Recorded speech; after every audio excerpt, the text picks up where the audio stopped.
gentlemen, how are you doing? This is the one and only DJ Skyrocket coming to you live with another exciting episode of the Fellows Podcast. As you can see, I got me and one of my partners in crime here. The other one should be coming up soon.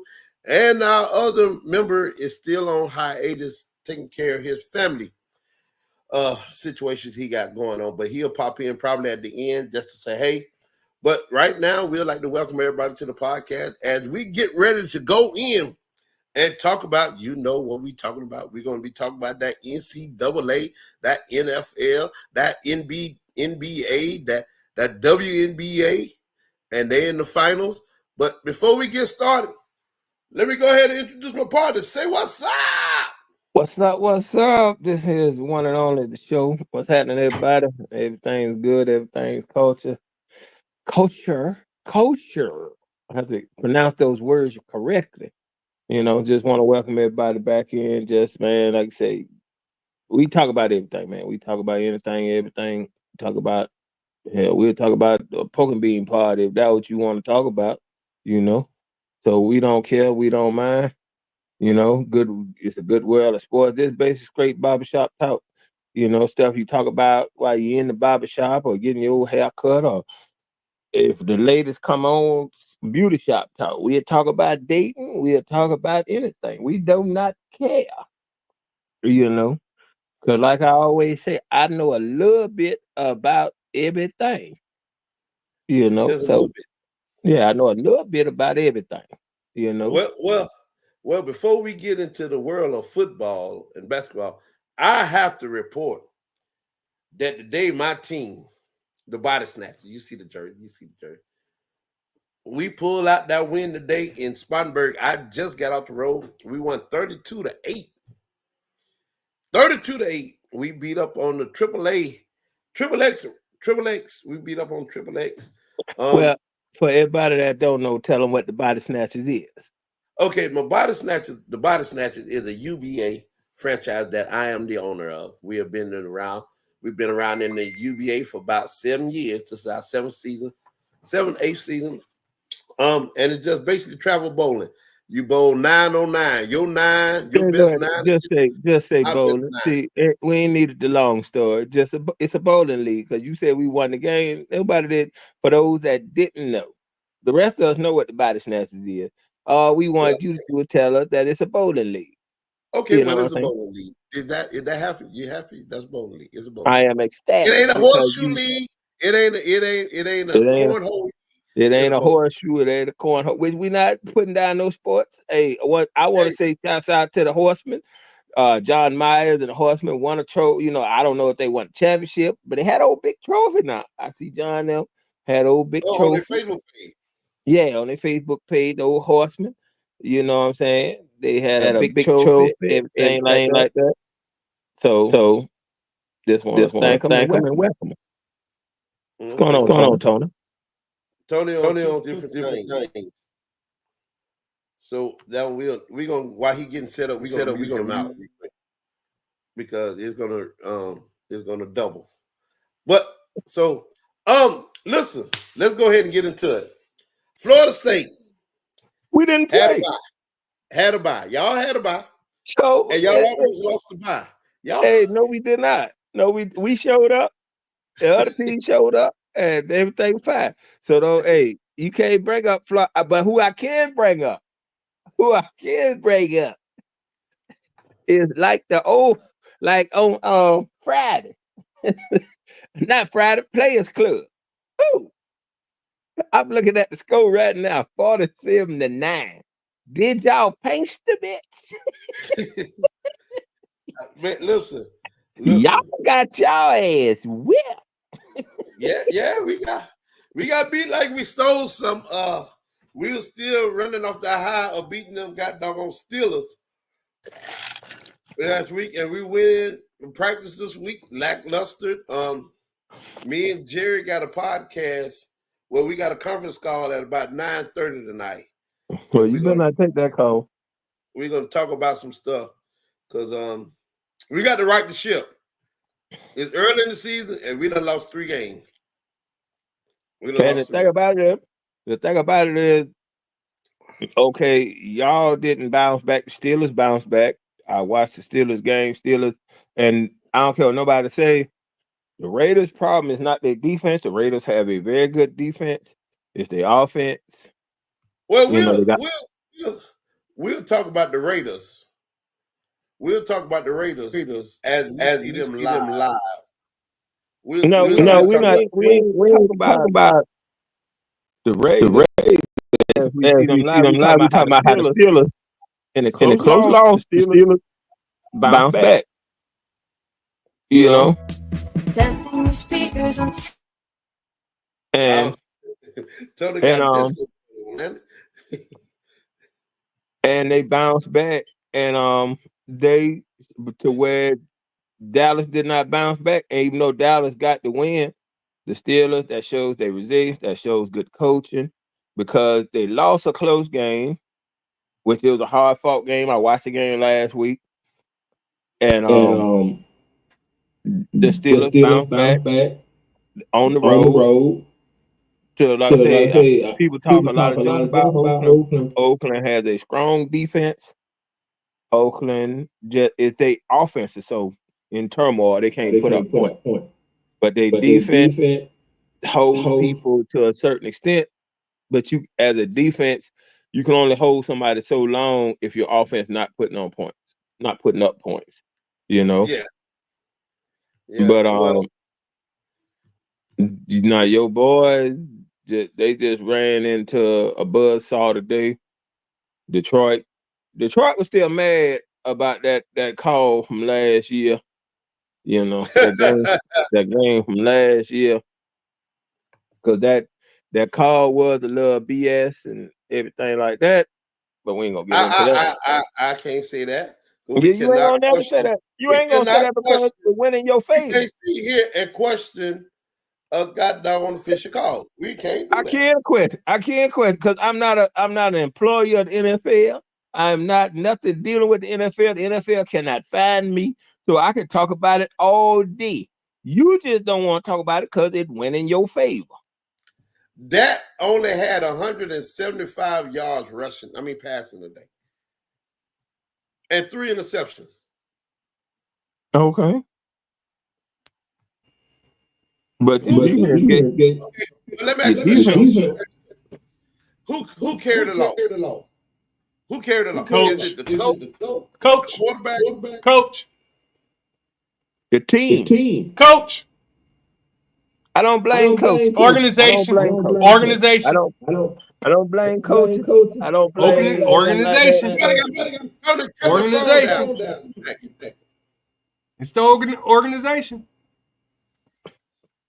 I don't blame coaches. I don't blame organizations. I blame the whole team. The blame goes all the way across the board. Huh. Okay. You got to turn your volume down, Tony. You echoing. Oh, am I? I'm sorry.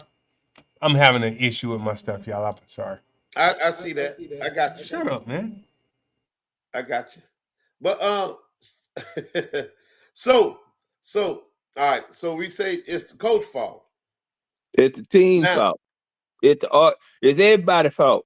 That loss today, that was a team loss. Come on, Cowboy, that's a team loss. Y'all don't blame Dak. I'm tired of y'all always blaming Dak and everything like that. That day was a team loss. That was a team loss. Everybody that I don't care, from the practice squad dudes to everybody, the motherfucking trainers, the equipment managers, motherfucker, y'all didn't unload the equipment right. Everybody take the blame for this ass cutting today because it's enough. Detroit gave them enough ass cutting to spread around. 47. The last time I checked, I don't know what the final score was. Last time I checked, it was 47-9. Yeah, it was. That was the final score.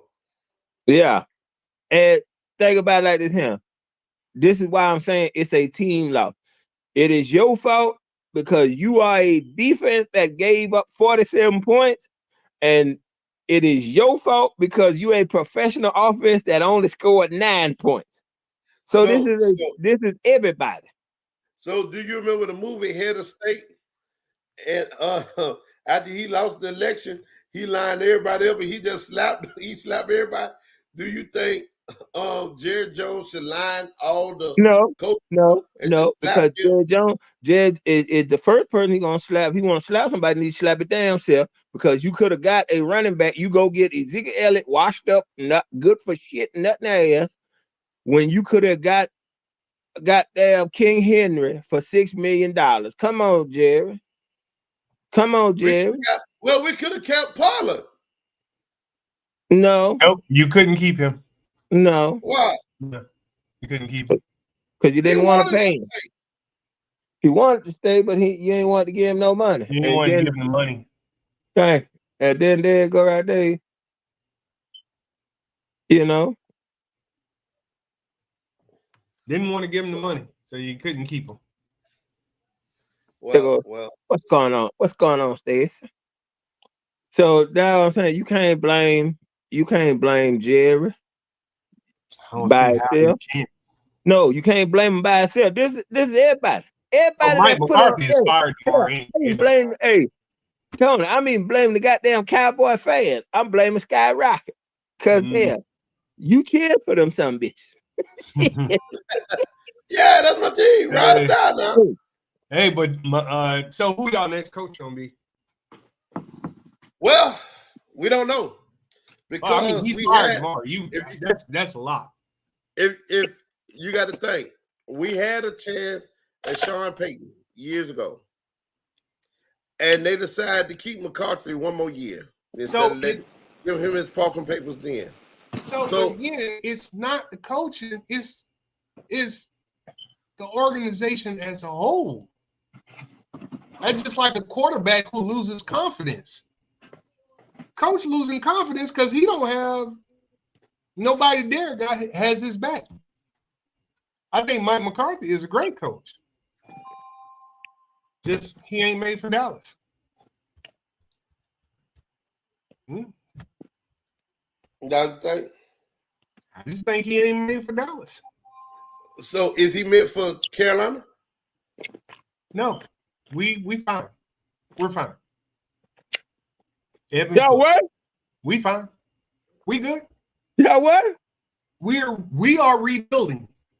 We are really no different than Dallas. We have a bad organization too. Well, what about the Cleveland Browns? Bad organization. Bad organization year over year. What, Browns? Yes, year over year, bad organization. Name another team. Indianapolis Colts. The Colts. Let's keep going. The Colts. How about them? Explain the Indianapolis Colts.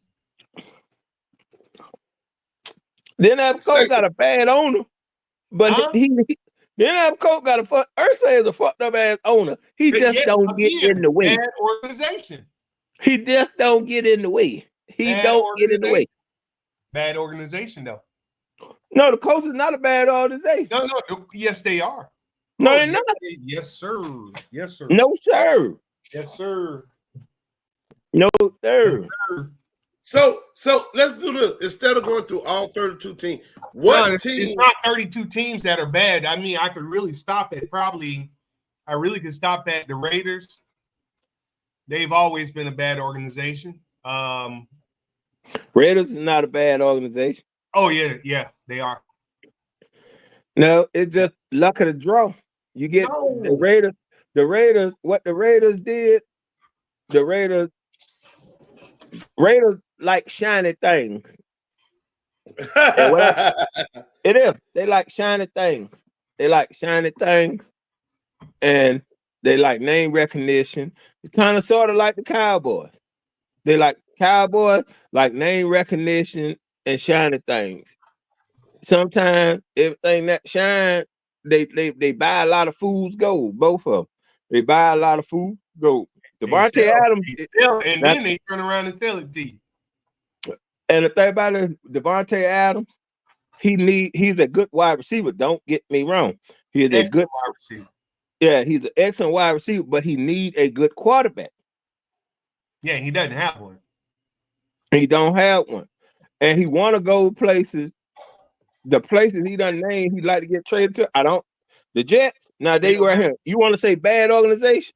The Jets are a bad organization. Yes. Okay, you want to name off bad organization? The Jets are a bad organization. Yes. Carolina, your team, Tony, your team is Bad not a bad. No, your team is not a bad organization.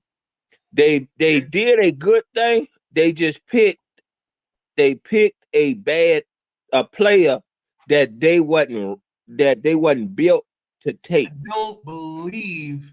Yeah, you're right. There you go. That sounds better. I'm glad you put it that way. I'm glad They you were put it. not built. They were not him. built to take That's right. Bryce Young because That's Bryce Young needs a good offensive line That's right. ahead of him. That's right. They were not built to take a quarterback like Bryce Young. That's right. If they had a better offensive line, then yes, take Bryce Young. That's right. I like that. I like you put it like that. Yeah. And it's a lot of teams. Like a bunch of bull maloney. No, it's Skyrock. good. That is the truth. Because see, the thing about it, I don't know. We as fans, why we as fans bail out billionaires when they make bad decisions, you know? And that Because the whole thing of what listen to me, Sky. The whole thing of what Carolina did by trading up to get Bryce Young was a bad decision. And I'm not putting that on Bryce Young. The thing about it is you should have stayed where you were at and picked because your team needed more than a quarterback that needs a good offensive line that you didn't even have. So what you should have done was stay where you were, start to build your offensive line. I don't understand why nobody believes in the truth that people done all my life. And Tony and Skyrock, all three of us are around the same age. Haven't they told us football games are won in the trenches? It is. So why is it teams don't build offensive lines first? They wait till they get a quarterback. And then now let's start to build our offensive line. But think about it. He got to take those bumps, bruises, and lumps while you are building that offensive line. Why not start? And that's what Carolina could have did, because look at the draft behind Bryce Young. Once again, I'm not taking nothing from Bryce Young. It is good quarterbacks that have been coming out after Bryce Young. That draft was a loaded draft. Okay, but your team was not a loaded team. Your team was not built like that. So why not? Okay, well, we'll go back next year. Let's go get a veteran. You know, and hang with him. But let's build an offensive line first. Let's go draft either in the draft. Let's find with our first round pick, best offensive line. Our second round pick, best offensive lineman. Okay. Then in other picks, we pick other positions and stuff like that. And then I can flip it back around. The trenches on the other end. If your team can't put no pressure on no quarterback, your team can't stop nobody. Don't go draft a wide receiver. Even though he hot, he flashing, he the shiny thing. Go get defensive linemen. Go get pass rushers. Even though you got that wide receiver, you ain't gonna have nobody to throw it to because the quarterback always on their butt. Yeah, but that wide receiver ain't gonna always catch something because we're gonna go up against good defense. But my defense can't stop shit. So that hot shot wide receiver ain't really doing me no good because he's not gonna put up 47 points a game. And I'm stuck on that number because that's how your boys gave up today. Shut up. He ain't gonna put up 47 points a game. So I mean, but we as fans, the worst thing for NFL is us. It's us. I'm sitting in a recliner. We are the worst. Us as armchair quarterbacks, armchair experts, and everything like that. You know, we think we know more than people that get paid for what they're doing. We want to blame this, blame that, everything like that. We don't know, but we doing what they doing. We guessing. because the thing about it is, look at any other pro sport. What's the one thing every other pro sport got that the NFL don't got? Huh? Say that again. What's the one thing every other pro sport got that the NFL don't got? And the NFL don't want it because NFL don't want to pay for it. Hello. Devo. Let me in. Waiting on you. Oh, you good? All right. Jesus, man, I've been waiting on. Now, what's the one thing that you said? The one thing that the NFL doesn't have that other pro sports have? I don't know. 'Cause I believe the NFL is, other than soccer, the NFL is the most lucrative sport. Unless you talk about, well, no, because we got more advertising. You got the most fans. They got the most fans. Yeah. But y'all ain't looking at what makes. And I'm gonna go and tell you because y'all gonna never. No. I want to hold on. I want to figure it out. Give me another clue. Give me a clue. Okay. When you get drafted to the NFL, where do you go? To the combine. Where you have When you to. get drafted, where do you go? You go where you got to go, to the team. All right. When you get drafted in Major League Baseball, where do you go? Minor leagues. Thank you. NFL does not have a farm system. They use college as their free farm system to develop talent. Well, it's not free no more because of the NIL. Skyrocket. The NFL. Damn, I hate when a nigga think he knows something and say dumb shit. The NFL does not pay NIL. Yeah. The NFL is the only pro. Colleges The don't NFL pay is NIL the either. only pro What? sport that Colleges has a don't pay free NIL. farm system. Yeah. I beg to Colleges differ. do not pay NIL. I beg to NIL differ.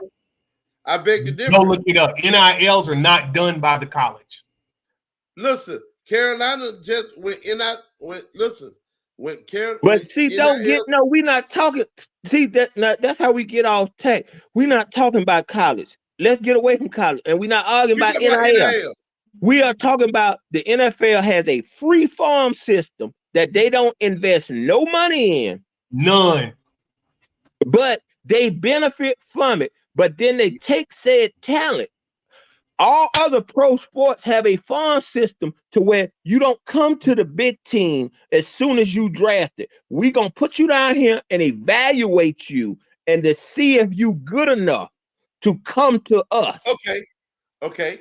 Now that you said that they put them down there and evaluate them to see if they're good enough to come there. Yeah. What do you think about the nepotism in the NBA? See, there you go right there. Well, you're a Republican. There you go right there. You're a Republican, boy. You're a Republican all day. That ain't what we talking about, Skyrocket. We talking about the NFL. We talking about the NFL. Don't go to NBA. Don't go to basketball. We're not talking about them. We're talking about the NFL. We talking about the farm system. We talk about the farm system. That's but it's a good thing and a bad thing about the farm system that doesn't exist in the NFL. How? Because you want the elite players who adapt to the system. You know, me as a fan looking at the NFL, I'm gonna tell you, looking at it in I don't know about y'all, but actually going to a game and seeing it on TV, man, it's kind of total different. That game fast. It is fast. But no, okay, look it out. But Tony, what I'm talking about, if the NFL had a farm system of up and coming NFL players, look at how many buses. Look at how many buses would have never wasted your team's time. Yeah.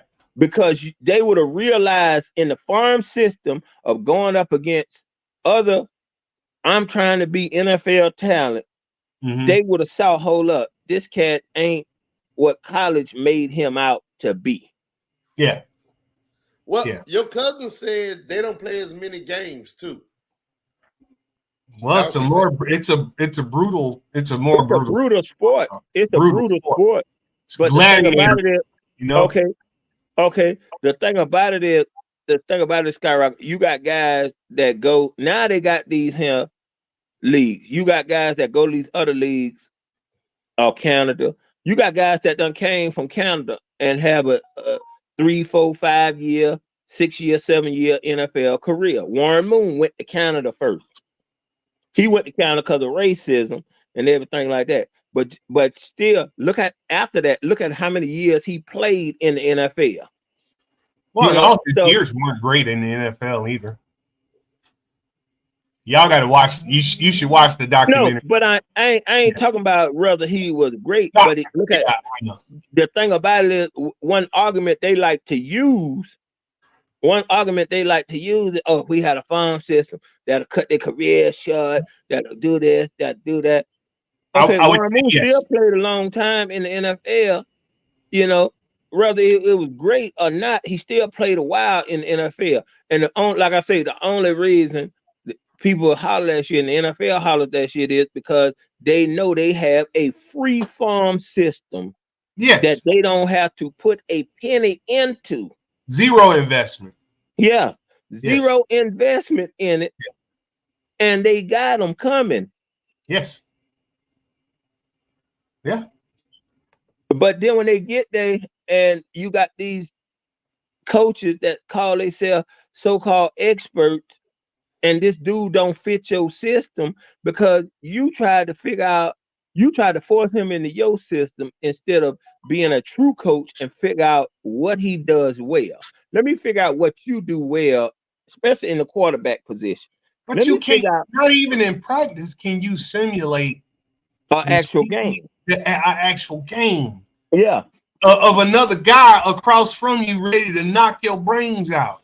Yeah. I mean, he not intentionally trying to hurt you, but he want to dislodge that ball from you. But he coming So- full speed. He coming full Yeah. speed ahead. 'Cause He he want coming that full ball speed out of ahead. you. Yeah. He not goddamn pulling up. He in practice. Oh, the quarterback can't get hit because he got a colored jersey on Yeah. and everything like that. But in real game, preseason game, and all that stuff, them live bullets. Yes. They Yes, come in the sir. hit because they trying to earn a job. They That's trying right. to earn a spot. That's right. Okay, but in practice, you can't tell if this quarterback gun shy. You can't That's right. tell if this receiver got gate arms because in practice they pulling up. That's right. Yeah.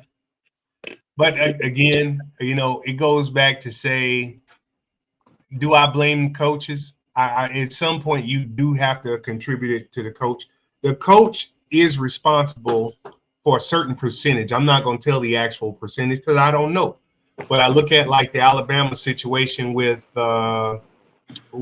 Vanderbilt. Had Nick Saban been the coach, that game wouldn't have went down like that. So coaching does have something to do. The presence of the type of coach you have and how he runs the coaching staff and the players, how he runs the operation, it has something to do with winning, with how good the team is going to be, with how performance is going to lay it out. No, I can't control that guy catching the ball. Execute my plan. But if the coach doesn't have a plan, what can you say? I mean, if his plan isn't good, and really it's self-evident that the Cowboys' plan is not good. Sorry. Well, Sorry. Cowboys' plan is not good. Mike McCarthy plan is not good. It's not. And he's starting to look like what's my man from at Nebraska who was coaching Carolina last year? Matt Rule. Boy, your boy looked like, hey boy, McCarthy looked like a deer in headlights today. He couldn't believe it. But like you said, that Detroit has something to prove. Yeah, Detroit has something to prove today. The former president done talked shit about my city. I lost to these motherfuckers last year. It's gonna do a feedback. No, yeah, you Yeah. right. You right. Yeah, I got something to prove. We ain't gonna be talking about Detroit. I'm about to rip Dallas head off. And they did. They did that. They did Hey, that. They boy. and I mean, and Yeah, Skyrocket, I know you're a Cowboy fan. Gone, because my college team ain't hitting on nothing. So take your You loss. right. See that thing about Y'all ain't that one hitting thing on I don't like about y'all Cowboy fans. Y'all can't take y'all loss. Everybody else can't supposed to take take their their loss losses. now. Everybody else supposed to take their losses and I go take home it. and I cry take about it. it. But y'all always got excuse about it. Hey, Every how time many years? if How many anybody years watches, of it how says many 5. years If of people over viewing, 10 games they won? Four if years in a row? anybody viewing right now, if you know a Cowboy fan, tell them to text me. I will give them. I want another Cowboy fan to come in here Yeah. because y'all, when y'all lose, it's never y'all fault. It's never Y'all I always Jerry's got say fault. it's my excuses. fault. It's But when always y'all Dak's and then, fault. but when they I beat said Always somebody, Dak's fault. Dak play Tony, defense now. I Tony, said but no, Tony, the it question ain't their Uh, was fault. who It that carried the fault. blame. It ain't. But no, and then another thing about it, Tony, uh, when your team, if your team lose to the Cowboys, is yeah. take your behind cutting, go home, cry. We them boys, you know. We America's team. Yeah, and you stole that. You stole that from the Pittsburgh Steelers. They want they How many wanted to get that seasons they title ain't to never had? Pittsburgh Steelers. They ain't never been an American team. Oh Go look here. man. Go check the stats. Go check the Are you history talking of it. facts or are you Go check. talking No, feelings? I'm talking Sound like you facts. talking I'm feelings. talking facts because they wanted to. They wanted to do a documentary. They wanted they to, was yes, never. Skyrocket. Listen to what Huh? I'm saying. They wanted to do a documentary, and they went to Pittsburgh owner and said, "We want to label y'all America's team." And he said, "No, we not America's team. We're the Pittsburgh Steelers." And then Dallas owner at the time said, "Oh, we'll take that title." So it wasn't even really offered to y'all first. Y'all took it after Pittsburgh owner didn't want it.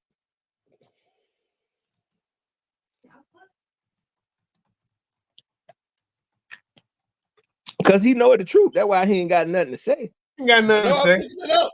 Y'all been I'm fake. looking it up. Y'all fake now. Y'all fake now. And you been I'm fake looking it from up. day one. Talking Okay. about, hey, Listen, and talking about you I'm had the gonna go. whole, hey, talking You know about you I had got the to. whole cut You know in I got to top be because fair with y'all. God wanted to peep in there at them. No, you had the whole cut in the top because God wanted to spit in there at them because they suck. They suck. Look, you see that? Do you see that? Y'all are nothing but show. Y'all are a That's Oh, you Google. read that? That's Google. y'all have No, somebody who is a Pittsburgh great marketer. He markets Skyrocket. the team.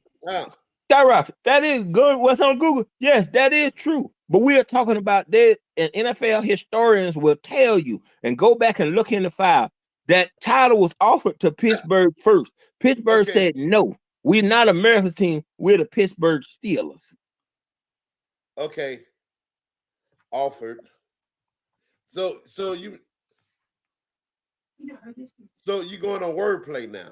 No, I'm going on what the NFL historians say. I ain't going on wordplay. The man wanted, when they were doing the documentary about Pittsburgh, the man wanted the title, the documentary, America's Team. The man, Pittsburgh owner said, no, we not America's team. We the Pittsburgh Steelers. Art Rooney. They said Art Rooney. Yeah, you're right. It says it. I can't stand to say you're right, but you're right. Here it is. I know I'm right. I can't remember a goddamn time I've been wrong. Bo, you related to Trump? No, Tony, no. No, I take that back. I take that back. I'd have been wrong plenty of times. I done been wrong plenty of times. I'm about to say. I done been wrong plenty of times. I don't even want my name mentioned in the same sentence with him. No. Yeah. Speaking of which, I didn't know the poll workers get paid that much money to work the polls on elections. I did not know that. Yeah, strippers get That's some hard work, bro. And Oh, now you talking about? Oh, you talking about the election? You Yeah, about the election? I you thought got to worry you- about being shot at. Hey, he said poll workers. I thought you talking about scrippers. Oh, you talking about the election? My bad. My bad. Yeah. yeah, Hey. they get paid $300 for the one day. Shit, boy, you got to worry about being shot at now. Oh yeah, Shit. man. I mean, but it's a job. Skyrocket. Why not? Them people should get paid. I Something. didn't It's a think job. They need to get hazardous pay. They Yeah. need to get hazardous pay. I didn't know it was that much. I found out After what happened to them women in $100. how much it was. Skyrocket. $100 Shoot, I ain't a need whole to- lot. $100 ain't a whole lot. You said they get $100 a day. No, 300. $300 a day. Yeah, for the one day. Okay, what about the early Skyrocket? Early voting start Tuesday. They don't. That's the poll worker of one person. Like if I go work the poll, not the early election, but the poll on Well, how election much- day, On I get November paid on Super Tuesday. I know you're talking about I on get Super paid Tuesday. $300 for that one day. Okay, what about what do the people get that work early vote? Those are the workers that already work for the county, the different- election committee. Yeah. the election committee. Those the ones Yeah. that work those early election polls. Yeah. So those are because all your early voting happens at the county offices. Well, different locations. They got them at a park too. I don't know. Well, are they? No. No, Yeah, you got No, no, I don't think so, man. because By the you way, got can't shut them parks down for all because early voting over here in Skyrocket starts Tuesday and it goes They're not all the way shutting till they're not shutting the parks down. They got No. it at matter of fact for us, it's on Gunners Ferry Road at the Adult Senior Center. Oh, okay. I was Yeah. over at the county. I was over Yeah, at the they got county. a room. I down I know there. Richland County. I know you. I thought Richland County was the only place you could go and do early voting. No. I've never known them to be able to go somewhere else other than the county Don't office. trust him. Don't trust him, Tony. He's a Cowboy fan. He's a Yeah, I Cowboy know, fan. right? He thought the Cowboys was America's team originally. You know, don't trust him, Tony. Yeah, Don't what's trust that? So y'all saw Chauncey Billups is going to the Hall of Fame, him. The basketball player, huh? Basketball player, Chauncey and I Billups. think he deserved. He I deserves. think he deserved. You know, I didn't know Michael Hey, Cooper hey. wasn't in there yet. Cooper Hey. just It's a got lot in of there. It's Huh? a lot of them. It's a lot of them that at all these Hall of Fames. It's a lot of them that because I didn't know that Torrey Holt is not in the NFL Hall of Fame. Torrey Holt.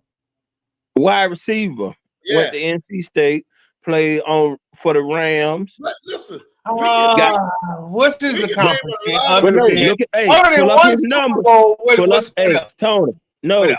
Tony. Pull up his numbers. It is cats that are in the Hall of Fame that he got better numbers than, and he got a Yes. Super Bowl ring. Yes. Ah, It's favoritism. It's I favoritism. don't That's know. what I'm saying. If Look it you up, got Dave. my Let me thing about see. it, Tony, if Huh? you got this here what gets me. Okay, if a player got better numbers than some of the cats that's in, and he has a Super Bowl, that's why I kind of be like, well, why he's not in? Because you put this other cat in based on his numbers. This dude got better numbers, but he not okay. He Let me got better see. numbers. They did a comparison. Yeah. He got better numbers than Chris Carter. And Torrey Holt got better numbers than Chris he got Carter. better numbers than Chris Carter. All right, so And he it got was he got a Super Bowl. Chris Carter don't have a Super Bowl. Yeah, It was asked. but he doesn't. it was asked. He- It was asked how do in the comment. It was asked how do a player get selected for the NFL Hall of Fame. This is the answer. To be selected for the NFL Hall of Fame, a player must be nominated and then voted on by a selection committee made up of media representatives from each NFL city, where a candidate needs to receive at least 80% approval from the committee to be indicated. No, that's indicated to be what? Inducted. A player must also be retired from at least 5 years before Yeah, you gotta being be 5 years out to even be eligible. Yeah. So, but I mean, Tony, that's what I don't. Because that's what I'm saying. Is it? So tell me, if he got better numbers than Chris Carter, but he's not in. So what's the criteria of getting in then? And he got a Super Bowl. Chris Carter don't have a Super Bowl.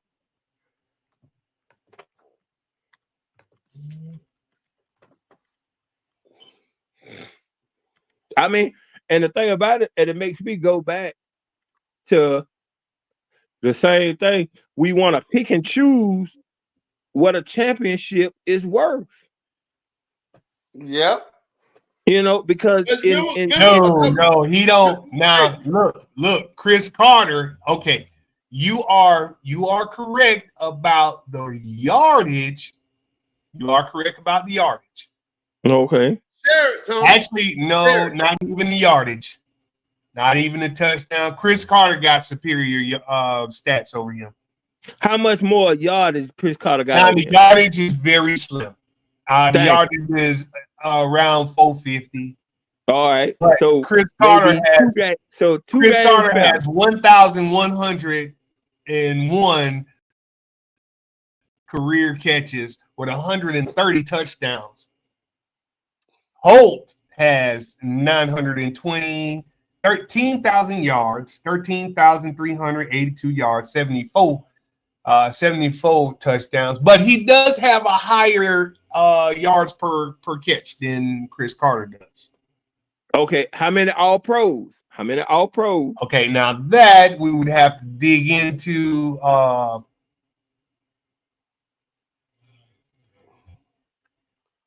Let's see. So ESPN is not showing that right offhand. Okay. But the thing about it is that what pushes it over is Holt has a Super Bowl. And he was a starter. And a main contributor. He was their number one receiver on that Super Bowl team. It wasn't like he was just a backup sitting on the bench. But, this is what I would tell you here. Torrey Holt could blow the doors off of Chris Carter. But Chris Carter is kind of like Steve Smith to me. It's something. Okay, that's another name in the Hall of Fame. Why is Steve Smith not in the Hall of Fame? He's going. He's going to go. But why he already, to me, Steve Smith, and I feel it's because of the Super Bowl situation, Steve Smith should have been a first ballot Hall of Famer. No. I love Smith now. I love Smith. No. Okay. I love him now. I love him now. When you play Carolina, Tony, ask me this question. This is what makes me think you should be a first ballot Hall of Fame. Anybody? When you played Carolina, during Steve Smith heyday, were defense coordinators more concerned about anybody else on that team, or was they concerned about Steve Smith? You had to be. So Steve Smith. See, that's what I'm saying. That's what makes the Hall of Fame. You know what? So I'm gonna back up and correct myself. You are correct. He is a first ballot Hall of Famer because he blew the doors off Chris Carter and Torrey Holt. Thank you. But why is he not in there? And the only reason I think he's not in there is because of his attitude. Because Steve Smith will fight you now. Steve Smith will fight you. Like Steve Smith wouldn't punch you in the face or something like that. And because Carolina never won a Super Bowl. Well, I mean, Steve Smith right now is the darling of the NFL. He represents the NFL. I mean, they love him. I mean, no, but NFL don't vote on it. The NFL as an organization don't vote on it. The writers. Yes. That's and the same thing. That's the same thing that pissed me off about the baseball Hall of Fame. You let motherfuckers that, okay, I had a bad relationship with you, so you keeping me out because of spite, because I wouldn't give you an interview, because I didn't want to talk to And you. that's the problem. That's the problem. You know what I'm saying? Sports writers should not have votes for Hall of Fame. I think because- the Hall of Famers should have vote on Yeah. who I goes think the into Hall dudes of that Fame. are already in there, Yeah. it's enough of them in there now. It's enough of them still alive now. Yeah. And you add more every year. So when some die and go on to glory, it's somebody to take their place in voting. These Yeah. sports writers should not be Hall of Fame voters because It's all if about I who didn't you treat you been. good, That's if right. I didn't treat you good or give you an interview, now you That's right. holding a grudge against me. That's right. That's right. Yeah. That's But right. like You're right. you say, why is Steve Smith not in there? Steve Smith done blew Torrey Holt. Steve Smith just blew my argument out the water because I believe Yeah. Torrey Holt. I believe both of them should be Hall of Famers. Both of them should be. Yeah. Yeah, but Yeah. like you said, Categorically, Steve Smith's numbers is better than Chris Carter and Yeah. Torrey Holt. Yeah. But it's And because then, of- and then, let's back up. I hate to say this. Chris Carter, a cokehead, and gotten to the NFL and into the Hall of Fame. but I ain't gonna hold that again. You drug I that ain't gonna hold that. I ain't gonna hold that. I'm against him. sorry. Steve Yeah, Smith ain't no drug, and Torrey Holt ain't no drug. no, addict. Steve but Smith ain't no Chris drug. Carter, addict. hey, he cleaned himself up, man. I believe in second chance. But he The a- man he a cleaned himself drug up. And now all three of them, in my eye, all three of them should be Hall of Famers. Yeah. Oh, and I the really, thing about you it, know what? I but here really, right here, Tony, yeah. they Yeah. punished Chris Carter because Chris Carter should have been in the Hall of Fame way longer than it took. Oh, Yeah. true. Yeah. True. But Yeah. that's what they punished him for because of his drug True. problem. You know, that True. drug problem he had early in his career, they punished him for that and kept him out until Yeah. they felt, Yeah. okay, he done Well, suffered long enough. and I believe, again, it's like what you said. It's not just about the drug problem because Lawrence Taylor, biggest drug problem there was. Thank you. When did he get in? First Did he ballot. have to wait? No. First But ballot. see, No. Chris Carter was not a friendly He wasn't a person. media darling. He didn't want to talk to him. That's right. Lawrence He didn't give a shit about talking Writers to him. didn't Lawrence, like you. yeah, Lawrence was likable. Because You know, Lawrence always they gave him shit. something They to don't talk like about. his ass right now. That's why his ass ain't. Who is he broadcasting for right now? Who's he? He's an analyst for somebody, but he's not on the NFL Network. Or No, he's not on nothing major. No, he he's ain't not on nothing anything major. major anymore because of his attitude. And Yeah, how Yeah. he treat people. yeah. I lost. Hey, facts over feelings. This is more feeling than fact. I used to love the dog that Chris Carter had. No matter what type of mother you have, and you could hate your mother, you should never disrespect your mother to the public, like No. Chris Carter did. And that's what made me hate him. I don't care what kind of mom you had, Listen, but you do not lay out that much disrespect for your mother, the person who gave you life, and your ass still made it to the NFL. You worked your ass off because you wanted better, and you still made it. I And look you at go that. I look at disrespect. that. So I your, look at and your that. your achievement is to disrespect my mother's a piece of shit. You crazy Hey, as hell. I look at that. That's an issue between him and his mama. And he should have kept it like that. Nobody But that shouldn't keep him at the Hall of. That shouldn't No, have kept him at no, the Hall of it Fame. shouldn't. It shouldn't. But me as See, loving now- him as a fan, and for No. him to turn around See, and do now- that, There you go right here, Tony. Now you going with feelings. You going with I am. feelings. I'm with all facts. about feelings. I'm not Yeah, lying. you going with your I'm all feelings. about You going with feelings. your It's all about You going feelings. with your feelings. You going with your well, feelings. listen. It's all about We got to take a pause. We got to take a pause. Our fourth member is in the building. Go ahead and introduce yourself and tell everybody who you is. Yeah, Soldier B, man, what's going on, everybody? Just tuning in on the tail end like I do right now, man. Y'all know I got some things going on, in the world, on Well, the outside. So just want to, check in on the brothers. They getting close to their trip. You know what I'm saying? But look here. Brother wish he could be there. But Yeah.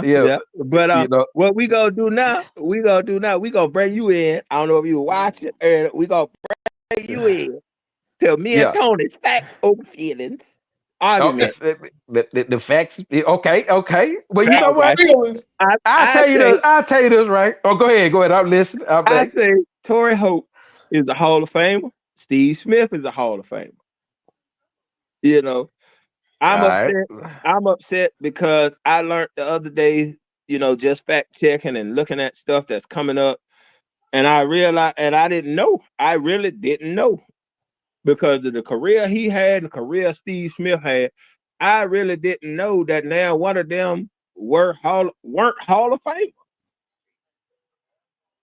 And I mean, in my generation coming up, the greatest show on turf, Torrey Holt was the number one receiver for the Rams. Steve Smith, Mr. Knock 'em out himself, struck fear in the heart of many people playing against Carolina Panthers. So okay, y'all, you got to tell me where. All right, so where you need me to weigh in on? You know what I'm saying? Do you believe they Hall of Famers? Do I believe either one of them are Hall of Famers? Either one or both. I believe both of them should have been Hall of Famers. Well, honestly, I can't I can't really weigh in on that. You know what I'm saying? Whether they both should be, one should be or not. I'm a left that to you guys because you guys got something going. Y'all, this is y'all thing right here, but y'all run that right there because I ain't. I'm a statistic man. I gotta look at statistics. Tony, I gotta look at I gotta look at the numbers, and I ain't been on my job. No, we got. Like, I run the numbers to somebody quick. Now that's what I do. I will run numbers down. We got a number, dude. He done. What I say about you now? Me and Skyrock. I'm gonna be honest with you. We the beauty, and he the brain. Skyrock the brain. All right, okay. This outfit. I'm the beauty. I'm the pretty one. She the shiny white teeth. I'm the pretty one. Right on. Yeah. Won't take that from you. Skyrock. Now, Tony since you've been gone, Tony because look, he working right now. You see him looking? He work. Tony's the stat man now. Tony pulling up them numbers. Oh, right on. Tony pull up the numbers now. Tony. I'll give you a story on Tony here a little bit, but go ahead, man. Go ahead. I'm just gonna put it out there because Tony. But go ahead. I'm gonna give y'all a story. So what we did, I didn't know Tony hate the man like that. You know what I'm saying? We compared it to Chris Carter. We compared their numbers to Chris Carter. Torrey Holt has similar numbers to Chris Carter, and Torrey Holt has a Super Bowl. Steve Smith has better numbers than Chris Carter with no Super Bowl. So that's why, it was like, why aren't they? Why? And both of them done been out the 5-year limit. So why Steve Smith?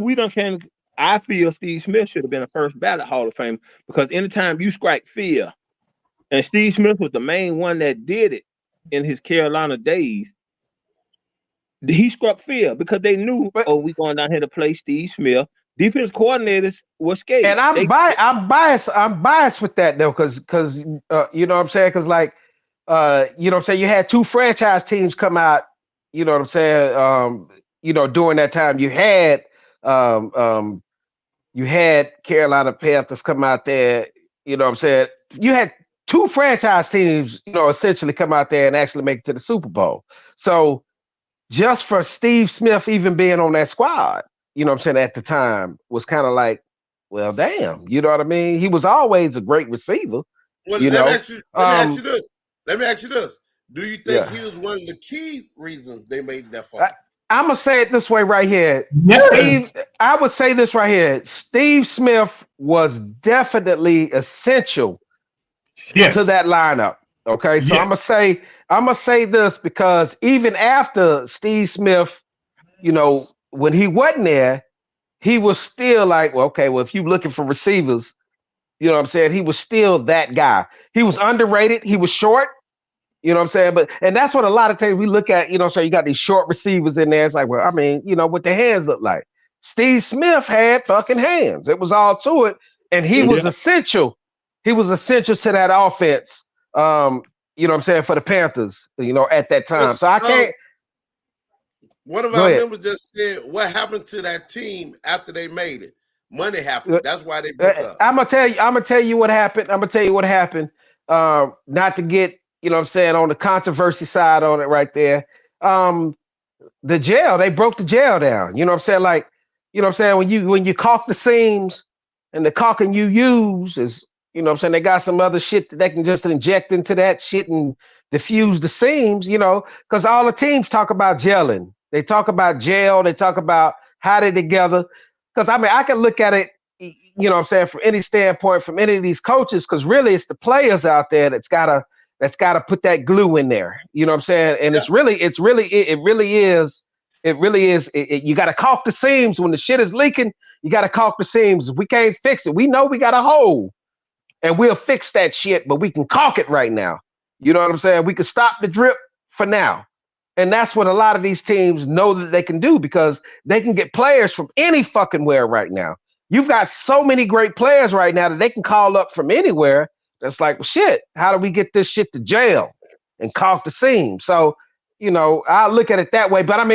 But coming back from that era, if we're talking about, because I, heavy on the Carolina Panthers and back then, like real heavy on them, had a great team. And for them to have the showing that they had, especially for a couple years, you know what I'm saying? It wasn't even like it was, just that first year, Cam Newton did his thing there. You know what I'm saying? He was a hell of a quarterback. What happened to Cam after that? He lost the jail. The seams got ruptured. Well, you know what I'm saying? You got I don't like when Cam came in. I don't really think about Steve Smith's career at that point, because I think about it before Cam.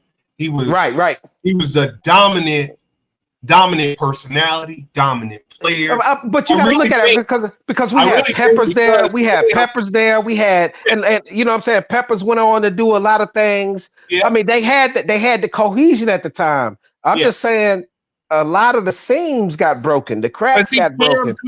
Cam, as good as he was, because he was big and athletic, he couldn't utilize Steve Smith like previous quarterbacks had used.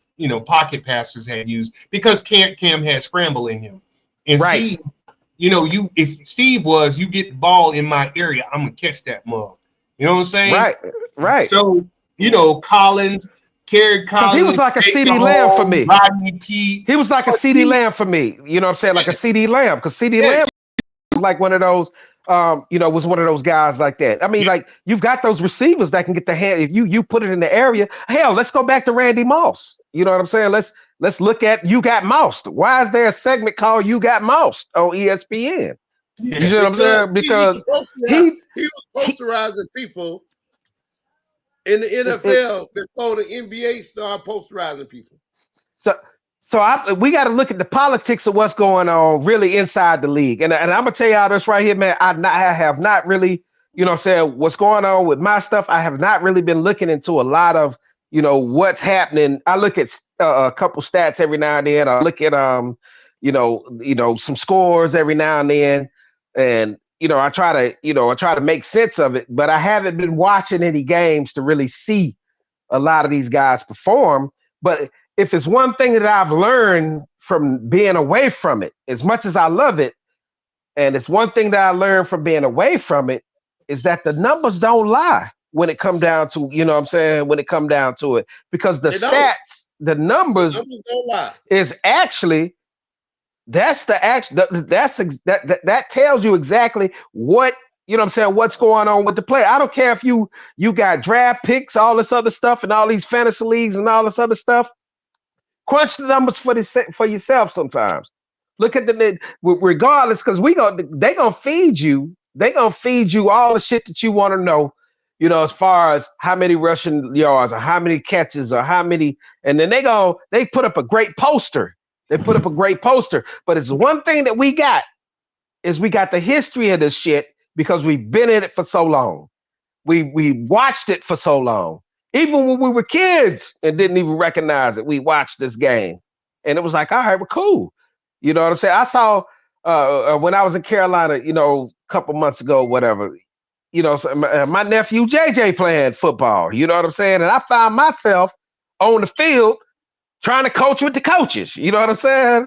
And that was the first game I, seen my nephew play. You know what I mean? And I tried to tell him they need to do this. And I didn't even realize, man, these little kids, you know what I'm saying, at the time, because it was just like, and I'm trying to tell the coach this. And, you know what I'm saying? I was that guy on the side. I jumped up from underneath our little tarp, because we're gonna have a tarp and the fan, and we're gonna have something to, some cold water in the cooler, and so I sat there and I found myself right there on the little sideline, trying to help them. You know what I'm saying? And I'm trying to tell the defense what to do.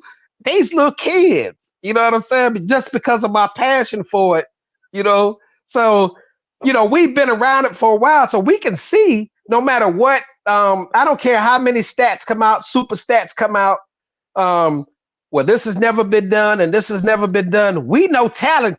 We know talent because we've been talented. We've been talented from our young age. Yeah. We know what talent looks like. So overall, I think, because I was sitting here while you were explaining that, and I think, like, even with Vince Carter, I question, well, why is Vince Carter going to the? And I think back because he was an impact player. Not just the stats. It can't always be about the stats. Right. Did he contribute to the history of the game? Do these guys, Torrey Holt, Vince Carter, Chauncey Billups, Steve Smith, did they impact the game? Yeah, they did. Yeah. Because you can sit down, like you say. Even if we everybody rise in their era. Everybody rise in their era. Yeah. Everybody rise in their era. I got a question. And I'm gonna try to think of somebody, because I know you a Carolina Panther fan. Can you explain your history? Like Barrett was saying, your history of the game. Say, like, if your grandkids come to you and say, "Granddaddy, tell me about NFL football," and you start, when the eyes roll in the back of your head. When you start naming and talking and telling your side and story of what you saw in pro football during your time of really watching it, like Barrett say, we knew what talent was. We grew up watching real talent. Can you explain it without Steve Smith, without Torrey Holt, without okay? You know who else ain't in the NFL Hall of Fame? And I didn't know this here until I was just, like I said, doing my research. Do y'all know Roger Craig is not in the Hall of Fame? So again, you say writers have a lot to do with it. Roger Craig is hated. Thank you. Roger Craig, come on. Should he be in there? Yes. But Roger Craig. I can't talk about the 80s 49ers. Yeah. Without Roger Craig. Yeah. Tom Rathman. Yeah. Jerry Rice. Joe Montana. Yeah. Ronnie Lott. Roger Craig's name is up. All of them are in the Hall of Fame. Yeah. I don't know about Rathman. I don't know if Rathman's in the Hall of Fame. I don't think Rathman is in the Hall of Fame. But that's another one. Yeah. But these are guys that I can't tell my history of the NFL. If somebody was to sit down and ask me, when you in the 80s, the team of the 80s, the 49ers, Roger Craig's name is coming up. Yeah. Oh, let me say this right here. Let me say this right here too. Like on this podcast right here, we got a lot of, older guys like ourselves. Well, I don't know if it's a lot of them, the viewers that we do have, and then some of them that are younger than us too, though. I mean, people tend to gravitate towards like we'll gravitate towards, like, like special defenses or special offenses, or but you got people that are just gravitate towards, just like basketball, people chase their players. If such and such goes here and such goes there. But when you talk about Hall of Fame type,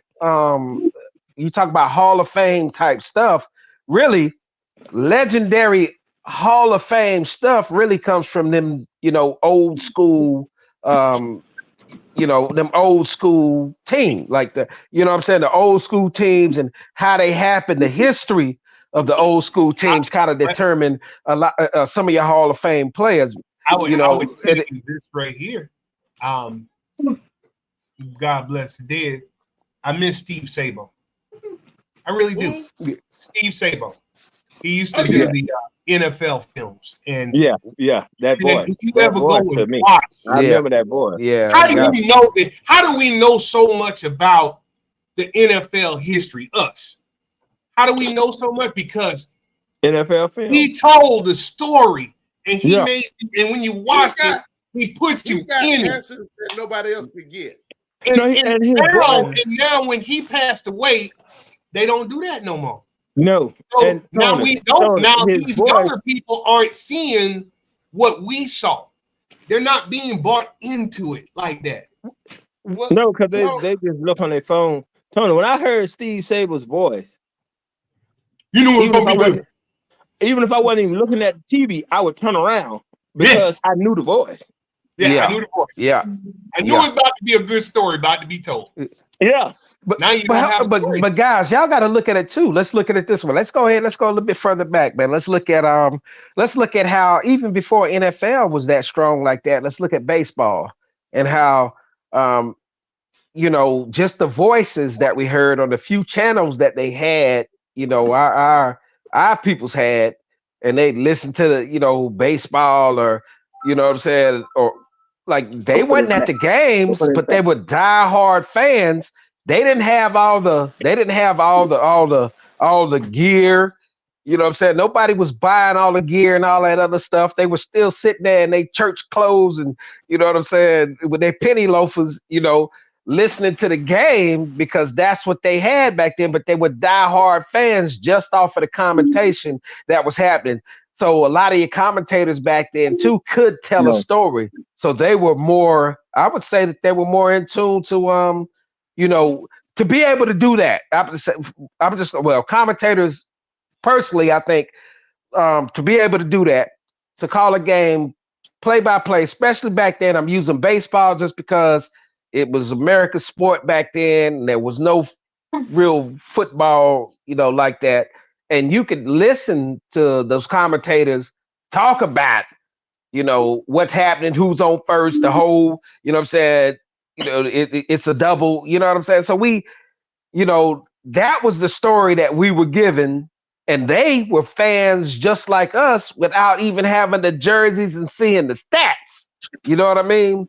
Yeah. So they had, and they were able to see, they were able to see the evolution of that sport, just like we're seeing the other side of the evolution of football and any other sport. But we look at the old school cats, and we old school, but let's look at the real old school cats that could probably do the same thing and give you the same analogy and talk about players probably better than we can without even having to look at a computer screen because they just knew it at the time. You had a lot of players that were more dedicated to the teams at the time. If you knew that person he was going to be there forever. You know what I'm saying? Like people were dedicated to their teams. It wasn't the chasing money. It wasn't the chasing money scheme. It wasn't all that. You had players that got in the league. It was like, I'm here for good. And they stood up on that and they were there forever. And for the majority of a lot of our old school, our old school peers' lives, they were there. And they could tell you who was on the 69 Pittsburgh Pirates. Or they could tell you, know what I'm saying? So they could tell you these stories before we were even born. You know what I mean? So nowadays we've got machines that help us out so strong. And now we want to determine who should be where. But I would like to have a conversation with somebody who's 102 years old that just followed baseball or any other sport, you know what I'm saying, for that long and see, well, who would you think? Because they tell you about players that nobody ever recognized, but did have more, more doubles and more home runs or more, more touchdowns or, you know, they got the real stats, you know what I'm saying? And they're not the ones that are here to be able to put that up there. So now we got to rely on Siri and the internet and all that other stuff to try to put that stuff in perspective for us because it's easy and it's at our fingertips. But the real OGs were the ones that could tell you, that could sit there in their wheelchairs or their nursing homes and whatnot that are still alive, that been through whole lifetime. Been through probably 2 or 3 our lifetimes. We don't know how long we're going to be here. And they can tell you, well, this player and this player and this player. You know what I mean? So I think we got an advantage. And for us to even argue the point, it's easier for us to argue any of those points as far as who should be stat-wise because the stats are provided for us. But a lot of them guys been to games and there wasn't no TV back then. They listened to it on the damn radio. Oh, yeah. So let me ask you a question. Is Frank Gore in the Hall of Fame? No. Oh, he should have been a first ballot Hall of Famer. But no, he ain't been out. I don't think he been out. I mean, Frank Gore played been long out 5 years yet? I don't think he been out 5 years yet. I don't think his 5 years done, being up there.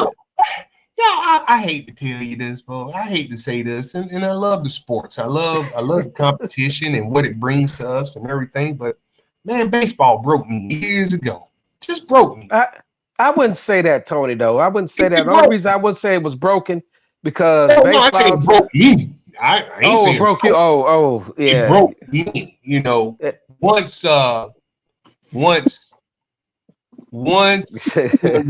dealt with the home run thing in the steroid era, and then Jeter retires. Oof, boy, that hurt.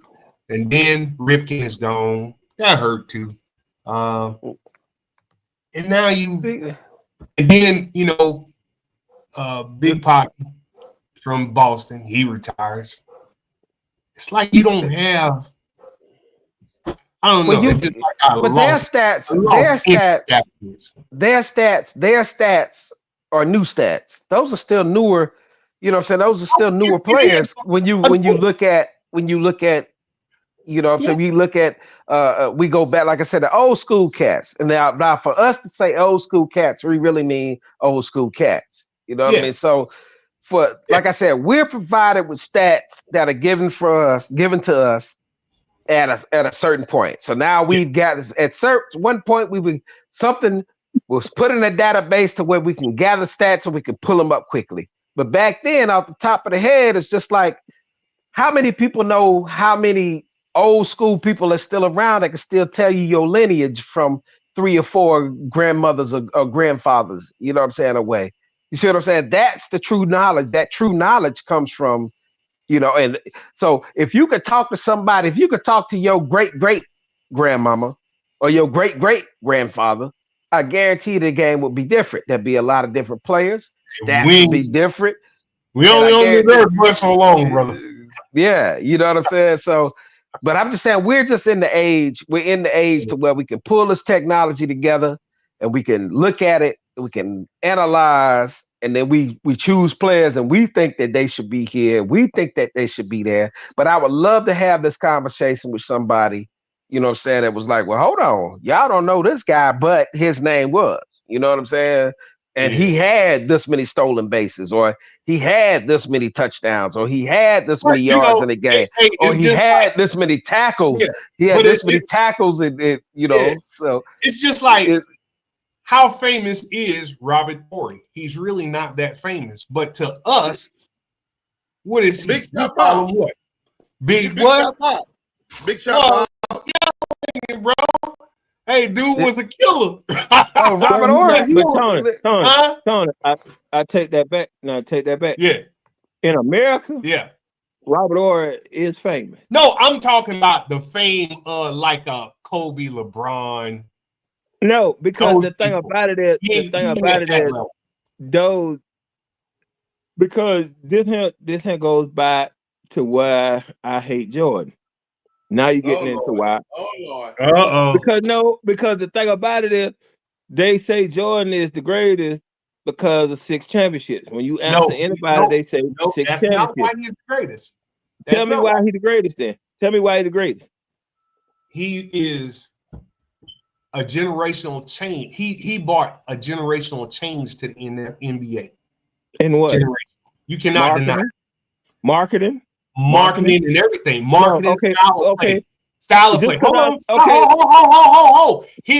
The way he got to, and like I tell everybody, Jordan's story, he's unique because of we saw his journey from here to here. We saw that journey.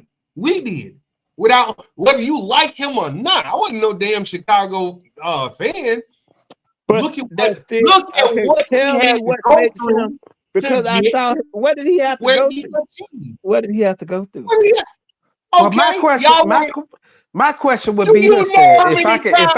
If I could interject, his ass and throwing him in the stands? if I could get in real Y'all quick, act like my question would be this: Jordan was on the one. That era of basketball, everybody played that same style. They just didn't play that style against Jordan. But hold on. Jordan was a superstar Hold on. who didn't have any help. He was a superstar who didn't have any help at the time when he was, and he was still making in the playoff. And they had to bring, it was really, get knocked out in the first round. Well, until he got Scottie Pippen and Horace Grant, he got knocked out in the first round every time he played. But guess what? He was making it on his own. I got a question. I got a question for both of you guys, man. It was a lot of cats making it. I got a question for both of y'all. Jordan bought style. He bought style, marketing. He changed. I got a question for both of you guys. I got a question for both of you guys. I got a question for both of you guys. And this is one conversation, even though it's on all these podcasts and all these channels and whatnot, and everybody talking about who was the greatest. And you got Muggsy Bogues coming in. You got all these guys that played in the era of Jordan talking about who's the greatest. So now let's look at it. Let's analyze it for real. And this is the way I like to look at it from. When Jordan was with the Chicago Bulls doing his thing, who was a better player than Jordan then? Johnson, Bird. No. Bird them had them got old. No, so that means so what I'm saying, but hold on, I want y'all to hear me out. I want y'all to hear me out. All right, so now we can narrow this shit down. We taking a lot of this new shit away from us right now. Let's narrow the shit down. So was it Bird? Was it Magic Johnson? You know what I'm saying? All right. No. But hold on. But hold on. Hear me out. Just let me finish. But I'm saying, let me finish the part. Just let me finish the part. Now what I'm doing is just isolating this shit. I'm bringing this thing on back. So I'm asking y'all during that time who was better than Jordan. We can come up with, you know what I'm saying? We can come up with we can come up with players. We can come up with players that were better than Jordan, that we thought were better than Jordan at that time, right? So now, but you specifically said when he came into the league, now. No. I'm talking about Michael Jordan's career. Who was better than him in his career? Who was better? Championships. When he started winning. Akeem Olajuwon. Now let's take that. Let's go and cap that off. So all the players that we think from that point on back then, now we bringing it to the new age, and now we comparing players to Michael Jordan's, his reign at the time, and now we trying to say that these new players are better. Stat wise, they can be, and they probably are. But hold on, listen. Like I'm saying, stat wise, they probably can be, and they probably are stat wise. Okay. This is the age, like I said before, this is the age of we can pull up all the stats, we can pull up everything that they did from when they was kids and they first started their first kiddie league, and when they went to the McDonald's All-Star camp. You know what I'm saying? So we can bring up players, whole history from there. So we got to cap that off. So now we here with a bunch of great players that are in the league right now. Bunch of great players, and we talk about NBA right now. So we got a bunch of great players that are in the league right now, and now we're trying to compare them in a new dynasty. We have in the league. But I'm saying we're trying to compare them to we're trying to compare these players that we have now, this new dynasty of players, into an old school dynasty of players, and trying to say, well, these guys are a lot better than these guys over here, but everybody serves their purpose when it comes to the sport. There's always going to be some athlete that comes out there and shows his ass. I don't care. Let's look at soccer. We try to buy the best soccer players in the world, just being the United States of America, so we can afford it. We try to buy all these players, and we don't even play soccer like that in the U.S., but now it's become a great thing, a big thing. So what I'm saying is we got to cap this shit off sometime. Uh-oh, that thing echoing bad. Yeah, Skyrocket ass. He got two feeds Ready to going. walk away from his computer. He got 2 feeds going. Yeah. But I mean, you know, all these sports transcend over time. They transition over time, because even the NFL today, damn sure ain't. It's exciting. It's fun as hell now. Still, I love it. But how does it compare to 70s, 80s, and 90s?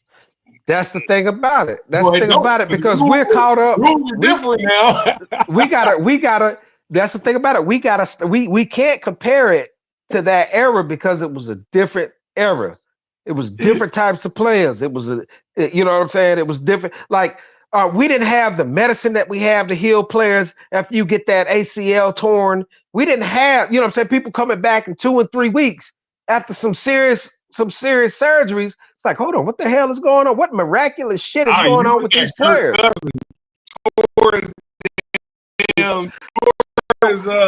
So stats are gonna be in favor of the people that got the new medicine. It's almost saying like my old school spaceship, I can travel in time 3 years, but you can travel in time 10 years. My ship don't compare to yours. I can only go 3 years, but you can go 10 years. You know what I'm saying? So it's the same thing. So really, we got to compare athletes. Like, we need to look at the same thing we looked at when Michael Jordan and everybody else was around like that, and all the players that surrounded them.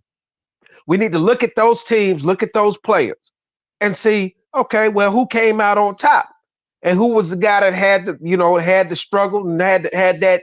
I'm getting ready to do it. Yeah. Now we can put that into the new era. We need to look at these new era players. So who's out there that's going to do the same thing? I don't need to compare you to my history. My history's already made. The dogs. It's already happened. The dogs. That history's happened. Compared to and there was somebody great in that history. In that past, there was somebody already great in that history. So now let's find out who's going to be that guy, or who's going to be the guys on this new timeline, in this new history. Because your stats and those stats then are just what they are. They're stats, but I don't have the technology back then that I do today. So it's hard to really say how many rebounds or how many. It's hard to put that in perspective, because we don't have a catalog of history like that from back then, because we didn't have the technology there. You had, like you say, you had to have been, like I try to tell my boy Carlton. He a young fella. He know a lot about sports, man. He could shout out some. He know a lot. Hell, I swear he know every team roster in the NFL.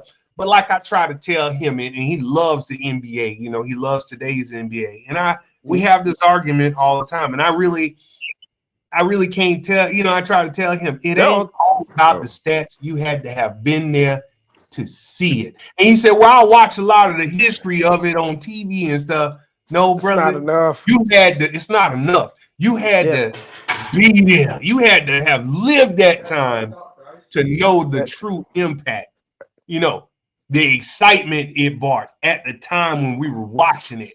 That's right. You had to be there.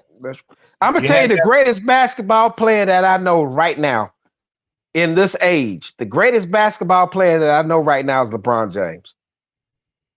That's the greatest basketball player in this age. You're right.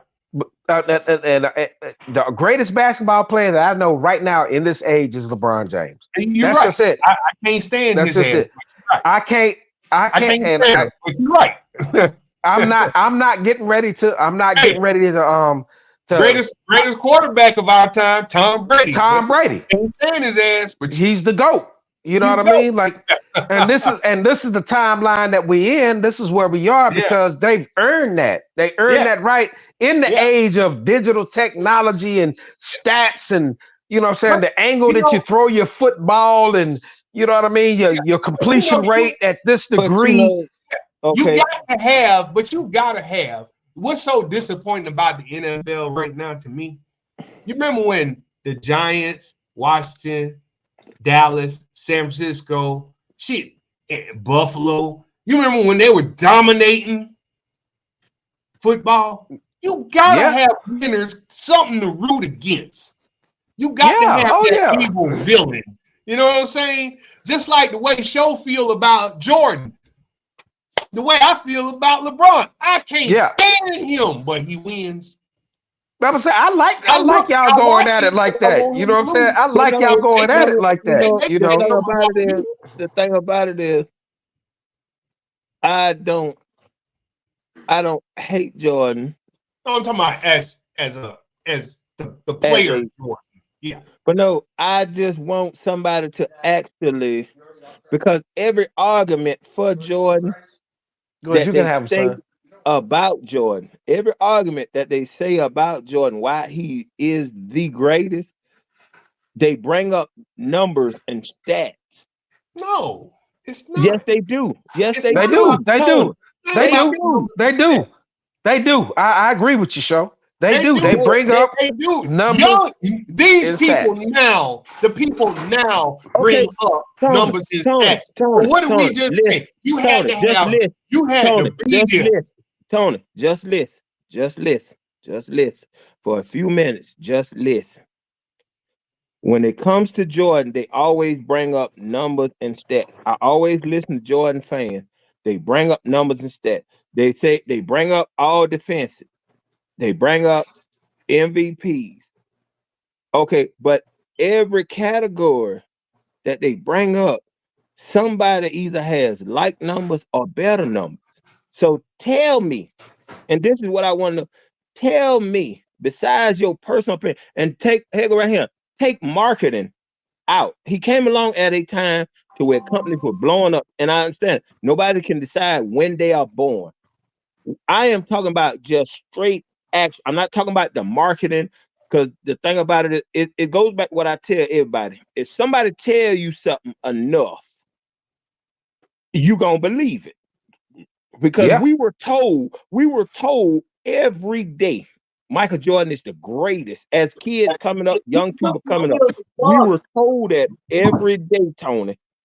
Michael Jordan, my mama knew who Michael Jordan was because when my mama would turn on her stories, Michael Jordan was on 5 out of 10 commercials that came on doing her stories. So when she was asking me, who is this Michael Jordan fella? I said, oh, mama, he played basketball. So the thing about it, if they put it out there in front of you enough, because I went back and done the numbers and done the stats. He ain't the most clutch. He don't have the most championships. But what he did, the little bullshit he did, they hyped it up so, and they fed us that lie. You know who I compare Michael Jordan to right now, living right now? Donald Trump. They hype shit up about Jordan so much, just like they hype shit up about Trump so much, that he done so much for us, and he done so much. He ain't the most clutch, because that thing about everybody talking about, Jordan clutch. They keep showing them same 5 jump shots that he hit, and swear that's his whole career, that he hit 5 jump shots. If you go back and listen to a Jordan fan, Michael Jordan never put your hand down, Tony. Michael Jordan never missed a winning shot. LeBron James has more clutch winning baskets, and it's a fact. You can look it up, Tony. You a stat man. Michael Jordan has more clutch. I mean, LeBron James has more game winning shots than Michael Jordan. Yes. All right, Tony, your response. Tony, your response. The greatest basketball player to ever play the game, Bill Russell. Thank you. Damn. But they don't Bill see Russell. that. See, that's the thing about it. Hey, show. Here's the issue. Show. Let him get it in. Let him get it in. Show. Let him get it in. We got to be fair. Shout out to my boy. We gonna be fair. We gonna be fair. Got to be fair. We gonna be fair and unbiased. Bill Russell.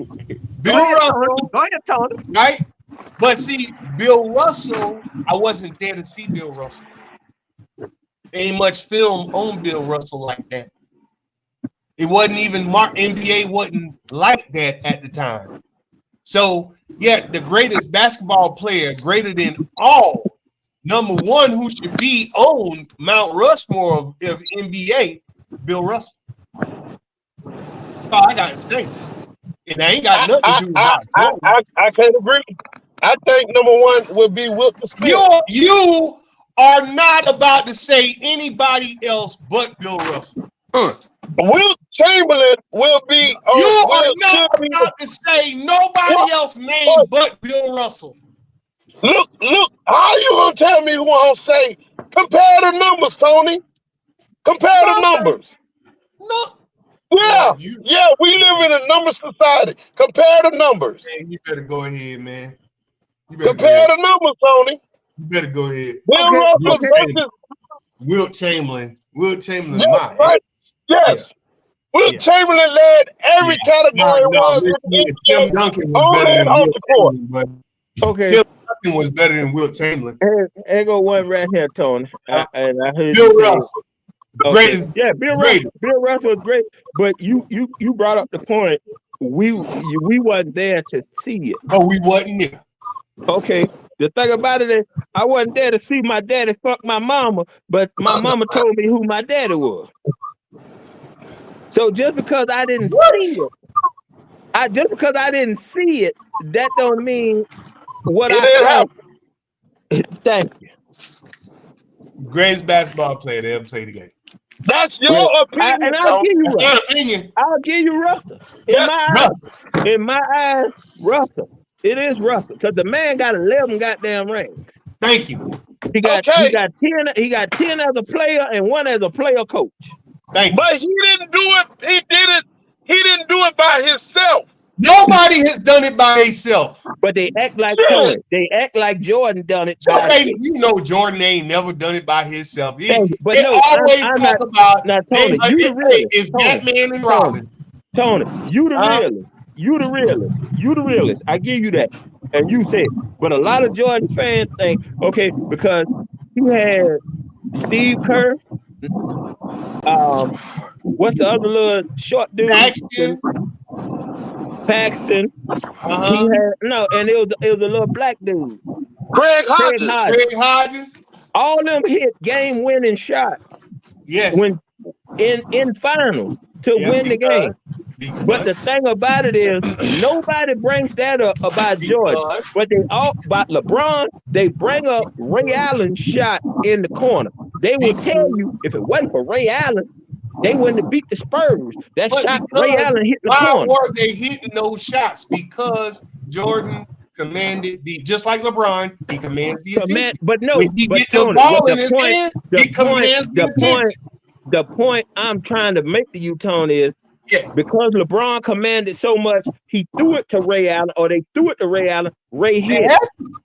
Okay, but the thing about it is, when it comes to Jordan, they done forgot all about them shots. No, man, nobody forgot that stuff, man. They don't bring it up. Jordan fans don't bring it up. Hey, them sneaker fans, them ain't basketball fans. No, I'm talking about old heads. I'm talking about old heads, my age, your age. Them too. They don't bring up them shots.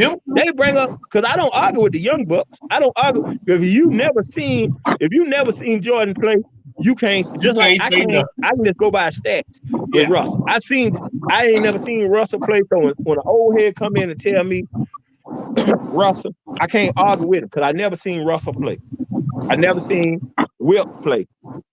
You know, I was a baby when Doc played, but I do remember some snippets of Doc playing. Okay, You know, let me ask y'all this.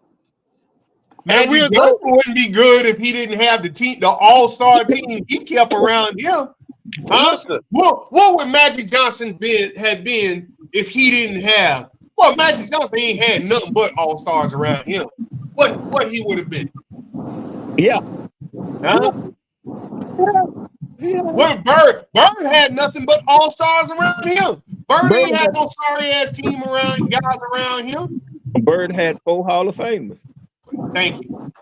Yeah. And I'm not doubting, and I'm not taking And or Jordan too. saying nothing about But them. LeBron, I would say this right here, LeBron has been at a greater disadvantage.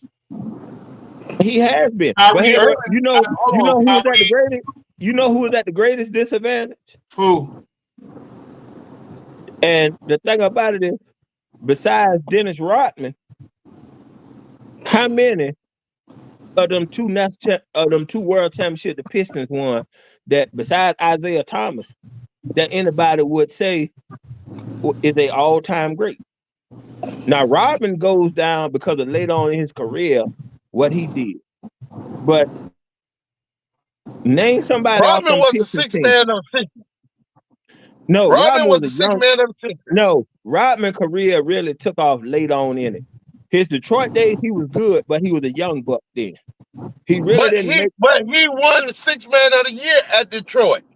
Yeah, six man ain't Rebound. shit. He won rebound champion of the year What? at Detroit a couple of years. Well, he was sitting there. He was there with Horace Grant though, too.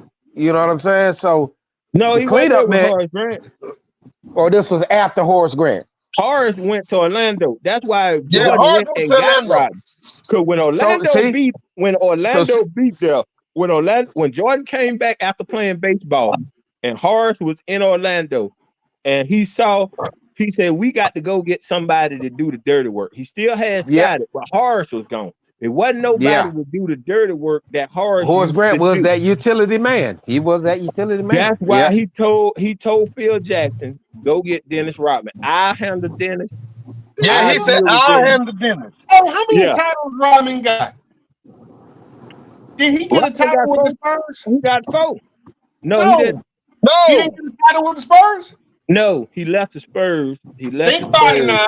Think about it. Hold on. I'm a Spurs fan. He was not on the Spurs team because Duncan he wasn't on none of the title teams. He wasn't on the team with Duncan. Okay. He was on the team with Robinson, but he wasn't never on the team with Duncan. Spurs didn't start winning championships till Duncan got there. Now Spurs would go deep in the playoffs and everything like that, but they did not win their first championship until Duncan's rookie year.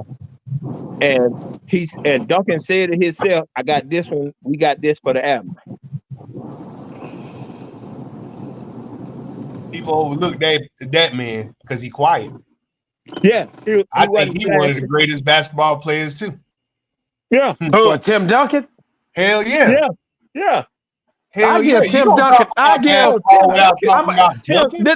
gonna tell you this right here. When Shaq started calling Tim Duncan big fundamentals, I knew Shaq was having a problem. Well, we knew he was having a problem with him at the time anyway. But Shaq was on his way. You know what I'm saying? But he knew that. He saw that Tim Duncan was like the biggest big man that could be fundamentally effective. So Tim Duncan was like the most fundamentally sound big man in the game. He was like high school gym shit. You know what I'm saying? Like backboard, like they don't teach that shit no more. You know what I'm saying? Like Tim Duncan used the square, it was over. You know what I'm saying? He'll hustle his big ass back down there, even like he had a back cramp.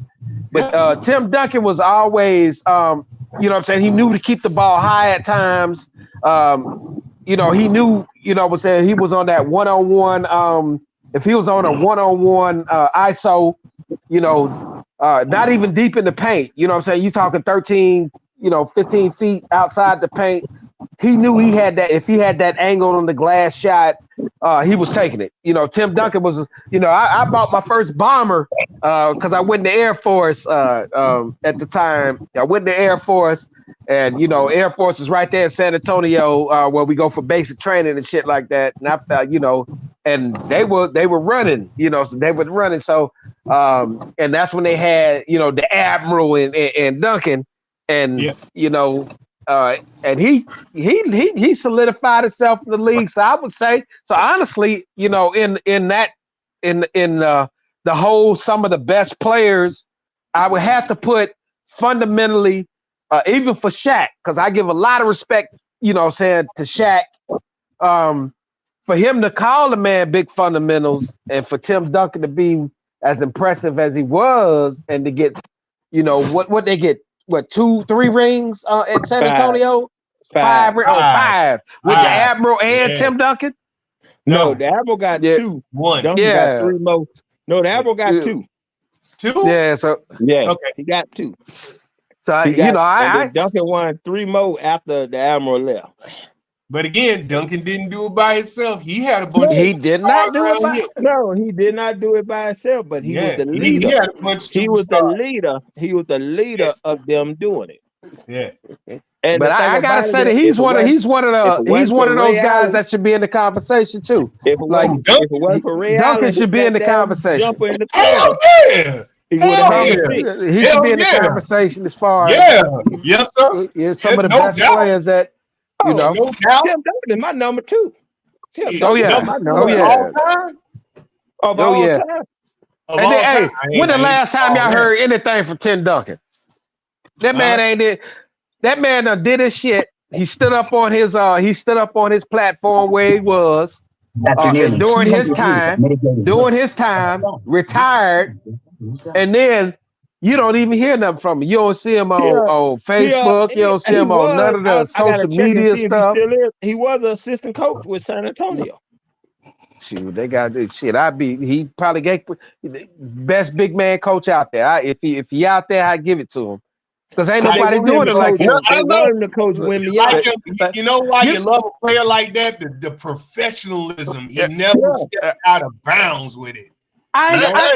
You know what? I ain't gonna lie though, man. This is what I saw Tim Duncan as. I ain't gonna lie, man. This is where I saw him as, just like he didn't have the best ball handling in the game at all. But if he caught that, caught the ball in the post, for him to be able to face up, you know what I'm saying, and like you didn't want Tim Duncan to put the ball down at all because all of his skills were just from really fundamentals. So.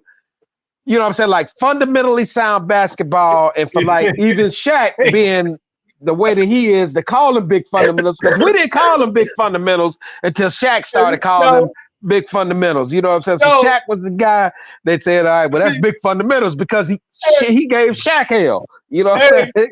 You sound like you insulting him every time you say that. What you mean? What you mean? No. You sound like you insulting that man. No. I feel you, Tony, but no, I ain't trying. I'm not trying to insult him. I'm just saying, like, for somebody to call you big fundamentals, that's like, well, shit, your game is sound. Like, you can go to the gym, man. I played a lot of basketball all my life, man. I played a lot of basketball. I played so much basketball, but you know what I'm saying? The names that they give you on the court, like you'll have a motherfucker called crossover. Or you'll have a motherfucker, you know what I'm saying? Like you'll have a motherfucker called layup. Or you'll have a motherfucker called finger roll. You know what I'm saying? Yeah. Like these names come because they give them to people. Like, nigga, you probably can't dunk, but you got a nasty ass finger roll. You know what I'm saying? Like, so I'm looking at it from that standpoint. When players start giving these guys names like that, you know what I'm saying? It's like, well, shit, it means something. But a fundamentally sound basketball player, just from my time in basketball, like I said, man, I played a lot of basketball, and most of my high level basketball was when I was in the Air Force. You know what I'm saying? I played a lot of basketball. I wasn't able, I didn't do it in college because I went to the military, but I played a lot of basketball in the air. I played bass. You know what I'm saying? I played for all these different bases and all these other people, but it's a lot of people that were just like me that were great ball players. You know what I mean? So that respect came from that. But I'm just saying, when people start giving you those names, when they can start giving you those names, because even in the gym, you're like, oh yeah, that's that filing nigga right there. That nigga be filing. You know what I'm saying? Or that's Big Bump. Or, you know what I'm saying? They give you these names. So when you start looking at it on that professional level like that, Big Fundamentals, when somebody gives you that name, Big Fundamentals, that's why I was looking at it like that, Tony. Because that just means like, well, shit, a fundamentally sound basketball player is the best basketball player in the position. It don't matter because you've learned how to be very fundamental. And fundamentals is lacking in every sport. So, you know what I mean? Talent, and we like to look at talent over fundamentals. True. But Tim Duncan was not that guy. Was just like, I'm the most talented guy on the team, but fundamentally sound. That motherfucker was gonna light your ass up. Let me pick it up in this glass. And every time he grabbed the ball, everybody was like, glass. You know what I'm saying? So like, you go out on the court, you're playing anybody else, you got to call your glass. Tim Duncan ain't had to call no glass. He was just a fundamentally sound. Like, he was always in the right position. And I don't know if that was just Popovich at the time, you know what I'm saying? But he had that glue, you know what I'm saying? Like I said, I like to say that glue, man. That, you know, that collusion, man. That glue is what it is, man. I mean, you find that right recipe, you know what I'm saying? Like, my chili ain't great right now, but I'm gonna probably add some more onions to my chili or something, you know what I'm saying? And then it comes out great, and everybody's like, man, that's some bomb ass chili. But like, I know, you know what I'm saying? That's the fundamentals of my chili, you know what I'm saying? but yeah, I'll just put it out there like that, Tony. I like that term. I ain't trying to take him down, man, because Tim Duncan was one of the baddest. And like I said, man, still, you know, say one of my big men. I don't think too many people could fuck with him. You know what I mean? So he was my answer to Shaq. For Shaq, they even give him a name. So we gotta give it up to my man. You know what I mean? We gotta give it up to him, man. Big fundamentals, man. Hey man, it's getting late for me. I gotta hit that job in the morning. But let me ask you one question though before you leave that, Tony, because I know I came on late, man. But defensive players. Let's defensive players, and we go with back then. So let's keep it 2000. Well, yeah, let's keep it 1998 or something like that. So let's just say 2000 on back. Defensive players. Who you think was probably some of the defensive players that you know what I'm saying, that should be Hall of Famer if they're not already Hall of Famers? But who were your best? Hall of Fame? I'm not sure. I don't have my stats, so I can't pull it up. But of course, you know, God bless the dead, Dikembe Mutombo, Wallace, you should Rasheed. Rasheed Wallace.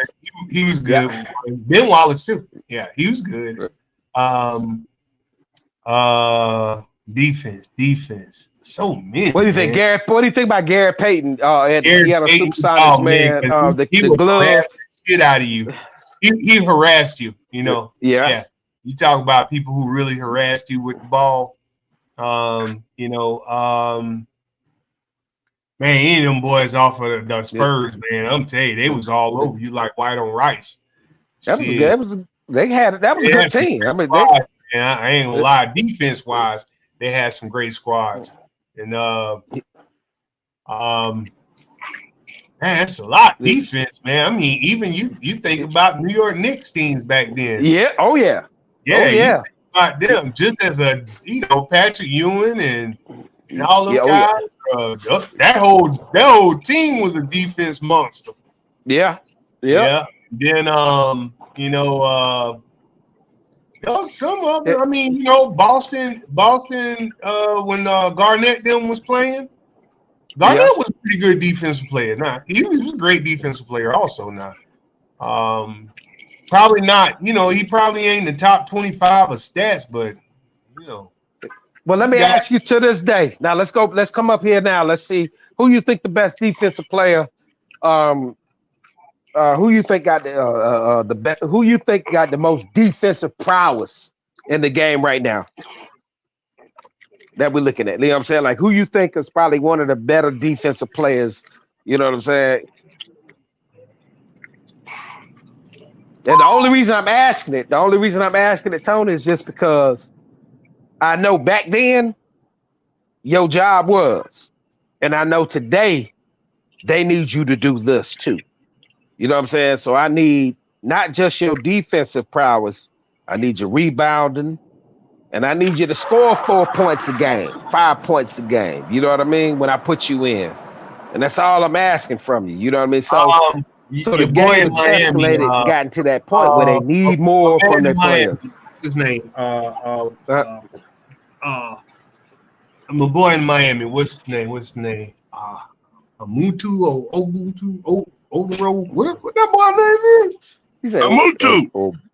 No, what is his name from Miami?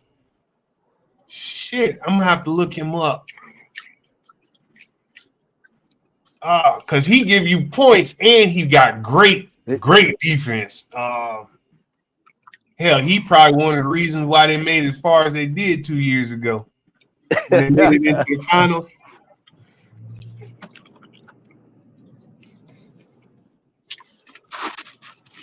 I don't know for sure. Like I said, I don't know for sure, but I'm just putting it out there. But Tony, Bam Adebayo. Bam Adebayo, yeah. Bam Adebayo. Yeah. He ain't out there just for no. His rebounds are good and his defense is good. I'm gonna have to give it. Yeah.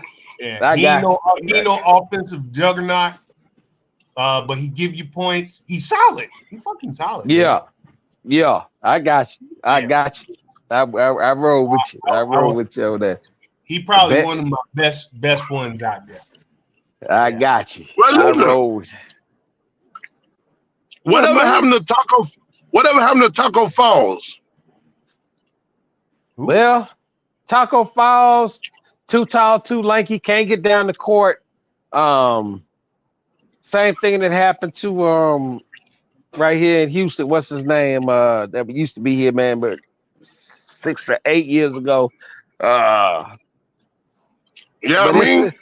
Yeah, I mean, hey, Taco Fall is the same thing that's gonna happen to your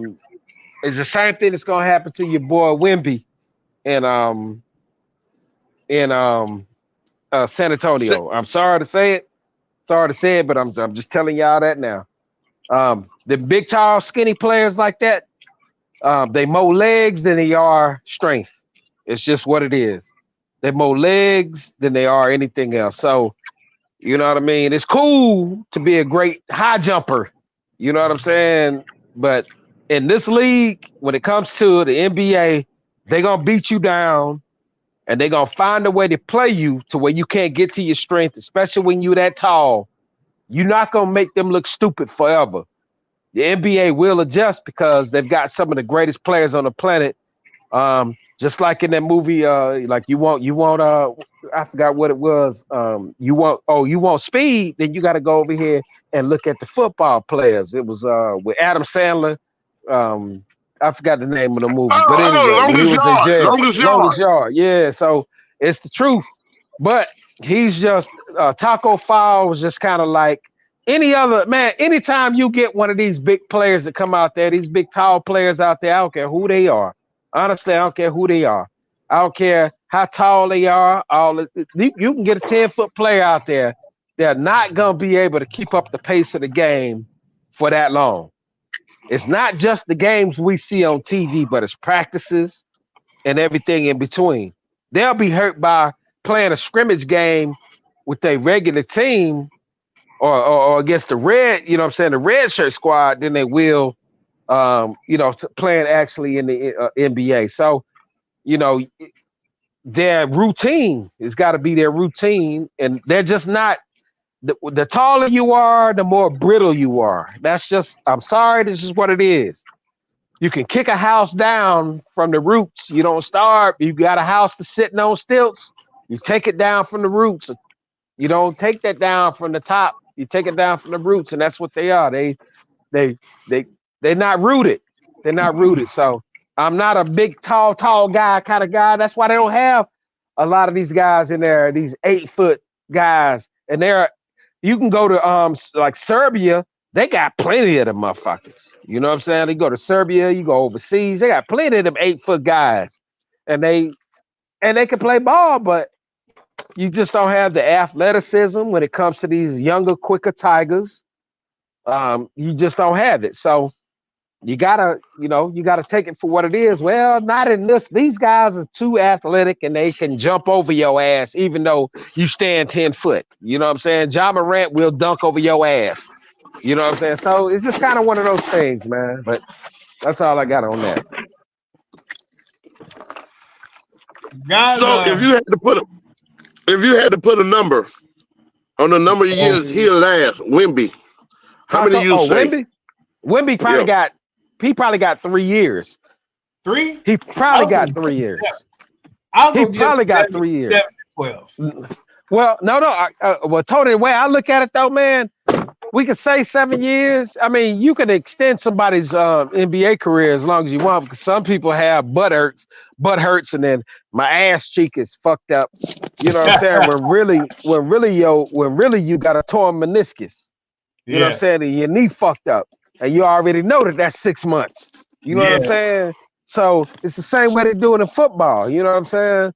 So these taller guys, these tall, and then they had that other player.